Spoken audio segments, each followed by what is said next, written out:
harus ada cara untuk merubah yang dulu dari manual menjadi teknologi. Adakah cara supaya ini lebih manusiawi? Oke. Terus terlihat bahwa masyarakat yang kurang mampu itu berada di ruangan yang sangat kumuh seperti itu. Maka timbullah ide setelah berbincang dengan beliau, timbullah ide satu kamar, satu pasien. Satu kamar, satu Untuk pasien. kelas 3. Bagaimana bisa membuat bahwa berkelanjutan yang sebelumnya tidak dilakukan, sekarang kita lakukan, yaitu mengantar pasien yang sudah sembuh atas izin dokter bahwa dia sudah sembuh, untuk mengantar mereka pulang sampai ke rumahnya. Catatannya yang saya mau sampaikan ke masyarakat adalah gratis. Assalamualaikum warahmatullahi wabarakatuh. Halo Sob, selamat datang di podcast Kominfo Talk. Kominfo Talk, membincang Luhut Timur. Alhamdulillahirrabbilalamin, senang sekali hari ini saya Enhana Tarbiyatun Nisa bisa menemani Anda dalam program podcast Kominfo Talk kali ini. Di podcast ini kita akan terus membincang terkait dengan hal-hal menarik dan informatif seputar Kabupaten Luhut Timur dan tentunya bersama dengan narasumber yang inspiratif. Saksikan terus perbincangan saya hanya di podcast Kominfo Talk, membincang Luhut Timur. Kominfo Talk, membincang Luhut Timur. Hari ini saya sudah kedatangan tamu yang sangat luar biasa. Beliau dikenal sebagai sosok yang sudah lama berkecimpung di dunia kesehatan. Langsung saja kita sapa, inilah dia, Direktur Rumah Sakit Umum Daerah Ilagaligo, Bapak Dr. Benny M.Kes. Bagaimana kabarnya hari ini, dokter? Baik, dan saya berharap semoga semua dalam keadaan baik di tempat ini. Ya. Insya Allah. Ini supaya lebih akrab saya sapa Dr. Benny atau Pak Direktur ini, atau Dr. Ben? Ya. Boleh Dr. Boleh, Ben ya dokter boleh, ya? Oke, Dr. Ben. Dr. Ben, saya mau tahu lebih dulu. Sudah berapa lama Dr. Ben menjabat sebagai direktur di Rumah Sakit Umum Daerah Ilagaligo? Februari 2019. Oke. Sudah masuk 4,5 tahun. 4,5 di Rumah Sakit tahun. Ilagaligo. Ya. Oke. Tentunya di 4,5 tahun ini Dr. Benny sudah memimpin RSUD Ilagaligo dengan sangat baik dan sampai saat ini sudah banyak sekali kemajuan yang kita lihat. Saya tertarik untuk menanyakan hal ini, Dok. Ketika awal waktu Pak Dr. Benny diangkat sebagai seorang direktur Ilagaligo, tentu ada inovasi-inovasi yang harus dokter siapkan untuk menerjemahkan atau mendukung program-program Bapak Bupati saat ini. Boleh dijelaskan lebih lanjut, dokter? Pertama, waktu masuk di rumah sakit, yang saya lihat bahwa kecepatan pelayanan lambat. Kecepatan pelayanan lambat. Harus ada cara untuk merubah yang dulu dari manual menjadi teknologi. Ya, itu mempersingkat waktu yang luar biasa, itu baik untuk kenyamanan pelayanan terhadap pasien, menjadi kebutuhan mereka. Bayangkan dulu untuk mendaftar saja mereka membutuhkan waktu berjam-jam. Mengambil obat membutuhkan waktu berjam-jam. Saat ini mereka dapat capai hanya dalam waktu menit. Mereka sudah bisa melakukan. Itu yang pertama begitu masuk di rumah sakit. Beberapa kegiatan lain itu sangat menyangkut dengan perhatian pimpinan Bapak Bupati. Dalam hal ini Bupati Luhut Timur ya dokter ya. Pada waktu mengunjungi pasien, beliau melihat bahwa dalam satu ruangan yang 6-8 pasien yang tergabung dalam satu ruangan, itu membuat ruangan itu menjadi sangat tidak nyaman. Dan perpindahan penyakit antara satu pasien dengan pasien yang lain itu lebih dimudahkan. Dan privasi sangat susah didapatkan pada ruangan yang dengan jumlah pasien sebanyak itu. Maka beliau berpikir menganjurkan, adakah cara supaya ini lebih manusiawi? Terus terlihat bahwa masyarakat yang kurang mampu itu berada di ruangan yang sangat kumuh seperti itu. Jadi terlihat perbedaan antara kaya dan miskin. Iya. Itulah yang harus dirubah. dirubah, maka beliau memberikan tantangan buat kami apa yang harus dibuat sehingga ini menjadi lebih manusiawi dan tidak ada batas antara kaya dan miskin. Maka timbullah ide setelah berbincang dengan beliau, timbullah ide 1 kamar 1 pasien. 1 kamar 1 untuk pasien. kelas 3. Untuk kelas 3. Oh, Ya, luar biasa sekali ya untuk dokter ya. kelas 3, ya. Biasanya 1 kamar itu hanya diperuntukkan untuk mereka yang berada di tingkat 1 ya. Ya, yang VIP, nah ini untuk kelas 3 yang sebelumnya itu 6 sampai 8 orang dalam 1 kamar. Ya. Selain selain 1 kamar 1 pasien dokter, apakah ada gebrakan lain selain 1 kamar 1 pasien yang dokter Ben aplikasikan selama menjadi direktur di RSUD Lagaligo? Ya. Visi Kabupaten Luwu Timur berkelanjutan lebih maju berlandaskan nilai agama dan budaya. Berkelanjutan di sini seperti ini. Pasien dari puskesmas dibawa ke rumah sakit. Setelah dirawat di rumah sakit sembuh, pulang, pasien menunggu berjam-jam untuk ada angkutan yang lewat untuk mengantar mereka sampai ke rumah. Ini bisa membuat pasien sakit lagi. Yeah. Maka berbincang-bincang dengan pimpinan dalam hal ini Pak Bupati. Bagaimana bisa membuat bahwa berkelanjutan yang sebelumnya tidak dilakukan, sekarang kita lakukan, yaitu mengantar pasien yang sudah sembuh atas izin dokter bahwa dia sudah sembuh untuk mengantar mereka pulang sampai ke rumahnya, karena jalur rumah sakit kami bukan merupakan jalur transportasi yang umum. Dia harus melewat masuk ke dalam, jadi sangat sulit menunggu kendaraan umum untuk mereka pakai pada saat mereka sudah sembuh untuk pulang. Rumah sakit menyediakan saat ini ada 3 mobil untuk mengantar pasien pulang secara gratis. Secara gratis. Boleh tahu dokter, sejak kapan layanan antar pulang pasien ini dijalankan, dimulai? Februari 2022. Dan masih berlanjut sampai hingga sekarang. Ya. Oke, keren sekali ya dokter. Sampai sekarang, iya. Dalam 1 hari berapa pasien kira-kira yang bisa 3 diantarkan? sampai 4 orang. Jadi per bulan itu 90 sampai 120 pasien yang diantar pulang oleh rumah sakit. Hingga kini totalnya? Kalau dalam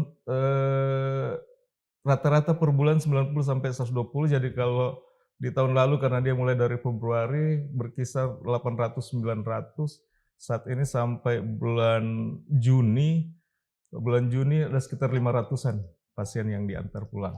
Ya. Bagaimana prosedur pengantaran pulang pasien ketika mereka telah dinyatakan sembuh oleh dokter, perawat, dan diperbolehkan untuk pulang, untuk mendapatkan layanan antar pulang ini? Sebenarnya layanan ini sangat mudah sekali.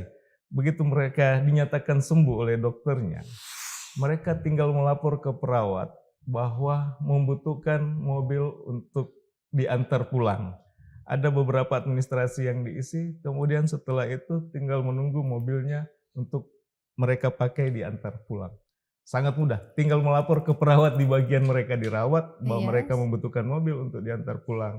Kemudian ada mengisi barang bukti bahwa mereka diantar pulang, kemudian mereka diantar pulang. Catatannya yang saya mau sampaikan ke masyarakat adalah gratis. Gratis, tidak dipungut biaya apapun ya. Oke. Selain 2 inovasi yang sudah dokter jalankan, yang pertama ada 1 kamar 1 pasien, kemudian ada layanan antar pulang. Masih adakah lagi inovasi yang dokter lakukan, gebrakan dokter yang mendukung program pemerintah saat ini? Di rumah sakit kadang ada obat yang tidak tersedia. Jadi pasien harus mengambil di luar, di apotik dengan membayar. Dengan pasien membayar. Saat ini semua ditanggung oleh rumah sakit. Jadi pasien tinggal membawa resepnya ke apotik, nanti apotik yang menagih ke rumah sakit. Jadi pasien tidak lagi membayar obat yang tidak ada di dalam rumah sakit. Karena memang program BPJS sebenarnya paket. Bahwa apapun itu pasien tidak boleh keluar biaya. Jadi jika obatnya tidak tersedia di rumah sakit, kita boleh mengambil di apotik luar yang tersedia. Dengan catatan apotik di luar itu MOU dengan rumah sakit kami. Ya, Jadi ada bisa kerjasama. jadi bisa disimpulkan bahwa segala jenis pelayanan yang ada di rumah sakit itu diberikan secara cuma-cuma kepada Cuma-cuma masyarakat, gratis. Iya, dokter ya. ya, semuanya. Apa ini tidak menimbulkan kerugian bagi rumah sakit itu sendiri, dokter? Rumah sakit bukan tempat mencari untung, Oke, tapi adalah pelayanan sosial yang pelayanan sosial. memang harus dibantu oleh daerah selain pendapatan rumah sakit yang, kalau rumah sakit kami yang sudah BLUD, rumah sakit berpenghasilan. Penghasilan inilah yang dipakai untuk operasional pelayanan kepada pasien itu sendiri. Dan dalam perjalanannya memang kami mesti dibantu oleh pemerintah daerah dan sangat dibantu bersama Bapak Dewan yang terhormat. Oke. Dokter, sudah ada 3 yang dokter sampaikan terkait dengan inovasi dari Dokter Ben selaku Direktur RSUD Ilagaligo. Ada 1 kamar 1 pasien, kemudian ada layanan antar pulang ke rumah, kemudian ada obat gratis. Selain ini apa masih ada, dokter? Masih lumayan banyak ya dokter ya inovasinya. Untuk memastikan pelayanan berjalan dengan baik, maka kami harus mempunyai sumber daya manusia yang baik. Oke, jadi selain masyarakat yang diperhatikan, nakes juga diperhatikan ya dokter ya?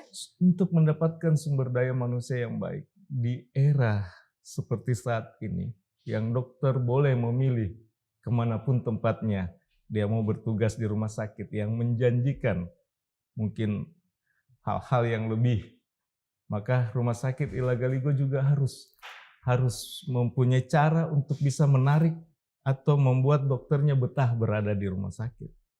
Maka memberikan seperti dalam misinya Bapak Bupati bahwa peningkatan kesejahteraan petugas kesehatan itu lebih mengarah ke peningkatan kesejahteraan dokter spesialis.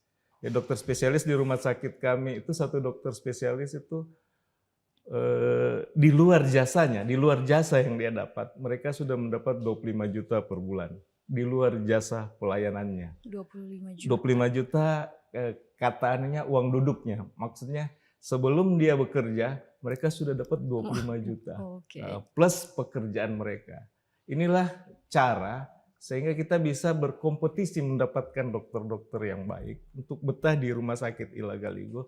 Karena apapun fasilitas yang kita sediakan, kalau SDM-nya ini tidak ada, semua menjadi percuma. Jadi harus berjalan bersama. Ya. Kalau ini kan yang dokter bahas hanya dokter spesialis. Bagaimana dengan tenaga kesehatan yang lain, dokter? Ya, itu akan mengikuti dampaknya. Jadi misalnya pendapatan rumah sakit meningkat karena ketersediaan beberapa dokter spesialis mengangkat pendapatan rumah sakit, otomatis itu akan terbagi bersama dengan petugas kesehatan yang ada di dalam rumah sakit. Ini saya bicara untuk kelas di rumah sakit, bukan tenaga kesehatan secara umum yang ada di rumah sakit Ilagaligo. Oke, keren sekali dokter ya. Untuk kedepannya dokter, apakah program-program yang inovasi-inovasi yang saat ini sedang dokter jalankan akan terus berkelanjutan? Ya, harus sampai kepada apa yang kita janjikan. Jadi sebenarnya pertama meletakkan 1 kamar 1 pasien itu dengan kelas 3. 1 kamar 1 pasien kelas 3, 1 orang yang isinya ada AC-nya, ada kamar mandinya, ada semua fasilitasnya. Ini menjadi standar terendah di rumah sakit Ilagaligo. Berarti yang kelas 2, kelas 1 dan sebagainya itu akan jauh lebih bagus. Nah ini cuma butuh proses karena kita tidak bisa membangun sekaligus di mana pasien kita letakkan gitu. Nah itu. Yang kedua, ada beberapa layanan sosial seperti hemodialisa, cuci darah. Hemodialisa. Ya, hemodialisa, cuci darah itu tidak semua rumah sakit melakukannya karena memang ini sangat sosial. Kalau di rumah sakit hasilnya tidak begitu bagus. Tetapi kemanusiaan yang di sini dari tahun 2013 itu 4 tempat tidur, sekarang kita sudah punya 10 tempat tidur untuk pasien cuci darah. Hemodialisa itu ya. Jadi pasien tidak harus lagi ke Makassar. Ya, itu ada di tempat kita di Rumah Sakit Ilagaligo. Kemudian kita punya fasilitas CT scan. Yes. Jadi kalau untuk Rumah Sakit IPC dalam segi sarana Rumah Sakit Ilagaligo sudah lengkap ya dok? Cukup mumpuni gitu, cukup mumpuni. Ke depan yang paling kita pikirkan adalah bagaimana proses pelayanan kepada pasien itu tidak terhambat masalah administrasi. Jadi IT kita tingkatkan, jadi mungkin nanti tinggal scan, tidak perlu ditanya-tanya, tinggal scan, ya, tinggal sidik jari, sudah pasien bisa terlayani karena sudah ada data di dalamnya. Begitu yang kita rencanakan ke depan. Terkait dengan hemodialisa itu, dokter, apakah itu diberikan secara cuma-cuma juga bagi pasien yang ingin cuci darah atau berbayar? Semua gratis. Termasuk hemodialisa itu? Semua, termasuk hemodialisa. Karena setahu saya untuk cuci darah itu membutuhkan biaya yang cukup besar ya dokter ya? Itulah peran pemerintah yang kami lihat. Kami juga tidak mampu bekerja dengan baik kalau misalnya pimpinan tidak merespon dengan baik. Ini luar biasa respon dari Bapak Bupati dan dari Bapak Dewan yang terhormat untuk memberikan anggaran ke rumah sakit. Oke. Ya. Hemodialisa. Terakhir dokter, sebelum kita menutup perbincangan kita hari ini. Dokter Beni selaku Direktur RSUD Ilagaligo pasti akan terus melakukan inovasi-inovasi ke depannya untuk memajukan RSUD Ilagaligo ini. Ke depannya dokter, selain dari 4 program prioritas ini, ada layanan antar pulang, saya ulangi sekali lagi untuk pemirsa, ada layanan antar pulang, kemudian ada 1 pasien 1 kamar, peningkatan kesejahteraan tenaga kesehatan, dan terakhir ada obat gratis untuk masyarakat atau pasien yang telah sembuh. Kira-kira inovasi apa lagi yang akan dokter lakukan ke depannya sebagai rencana aksi dari Direktur RSUD Ilagaligo? Beberapa fisik bangunan mungkin kita akan perbaiki ke depannya. Kalau sarananya kita anggap cukup fisik bangunan yang memang dari awal belum pernah dilakukan renovasi yang layak. Kemudian kita punya sebenarnya 1 fasilitas, 1 pelayanan yang sumber daya manusianya luar biasa di Rumah Sakit Ilagaligo. Adalah pelayanan dental center. Jadi kita punya dokter spesialis gigi itu begitu banyak di rumah sakit. Ya. Kita akan bangun, mudah-mudahan disetujui. Kita akan bangun mudah-mudahan disetujui tahun depan. Kita akan membuat dental center. Jadi pusat spesialis gigi. Yang pasarnya bisa dari Palopo pun ke sini. Karena di Palopo pun atau di provinsi lain itu bisa ke sini. Karena kita punya hampir lengkap dokter spesialis gigi yang ada di Rumah Sakit Ilagaligo. Ini yang menjadi pemikiran kita untuk kita kembangkan ke depan di Rumah Sakit Ilagaligo. Keren sekali dokter. Ya. Sebelum menutup podcast kita hari ini, saya mau dong dokter untuk menyampaikan pesan dan pesan-pesan kepada masyarakat terkait, karena saya sudah baca kemarin sebelum kita lakukan podcast ini dokter, saya sempat membuka nih website dari RSUD Ilagaligo. Di situ saya tertarik dengan slogan melayani sepenuh hati. Betul kan dokter ya? Ada kata melayani sepenuh hati. Boleh dong ada pesan-pesan yang disampaikan kepada masyarakat dokter? Pada masyarakat Kabupaten Luwu Timur yang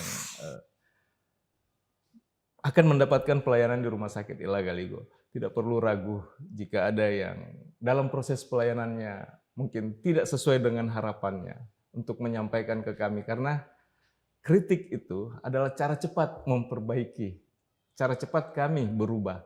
Jadi tidak perlu ragu untuk menyampaikan harapan-harapan yang saat ini Bapak Ibu rasakan setelah mendapat pelayanan di rumah sakit.